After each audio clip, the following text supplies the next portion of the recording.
तर शरद पवार यांनी मोदींचं 2014 मधलं भाषण ऐकवलं। मोदींनी इंधनाचे दर कमी करतो सांगून आश्वासन पाळलं नाही असं पवारांनी म्हटलंय। तर मोदींनी आश्वासन पाळलं नाही आणि आज आम्हाला शिव्या देतात असं पवार म्हणतायत। आम्हाला शिव्या द्या पण 10 वर्षात काय केलं तेही सांगा असं आव्हानच शरद पवार यांनी मोदींना दिलंय। मनमोहन सिंग प्रधानमंत्री असतानाच मोदींचं भाषण हे कालच होतं। ते भाषण काय याचे तुम्हाला असं दाखवत होतं। क्या खाएगा?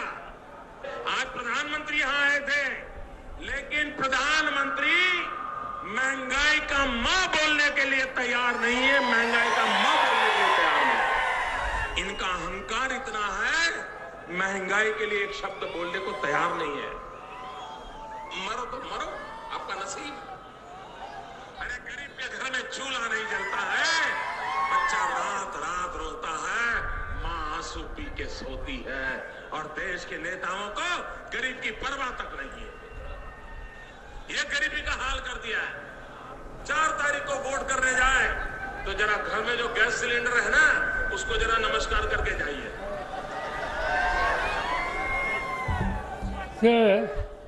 हे त्यांचं 2014चं भाषण की मोदी साहेबांनी दिलेले शब्द पाळले नाही आणि त्याच मोदी आज ठिकठिकाणी जाऊन सांगतात, काँग्रेस पक्षाला शिव्या देतात, उद्धव ठाकरेंच्या पक्षाला शिव्या देतात, आम्हा लोकांना शिव्या देतात। ठीक आहे, तुम्ही शिव्या द्या, पण 10 वर्षात तुम्ही केलं काय?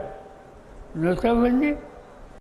शरद पवार साहेब ज्या मुख्यमंत्र्याला समर्थन देऊन सरकारमध्ये होते, ते सरकार आणि मुख्यमंत्री सपशेल अपयशी ठरलेत हे पवार साहेब विसरत आहेत।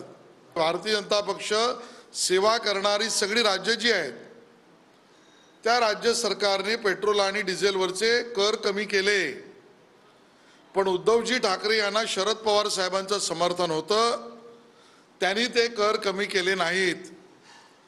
एकनाथ शिंदेजी मुख्यमंत्री झाले, देवेंद्रजी उपमुख्यमंत्री झाल्यावर महाराष्ट्र सरकारने त्यातील करामध्ये कमतरता केली, सूट दिली। मग तो दर आणि कर उद्धवजींना कमी करायचा होता, पण शरद पवार साहेबांनी अडकाटी आणली। चर्चा योग्य आणि खरी आहे का याचं उत्तर त्यांनी द्यावं।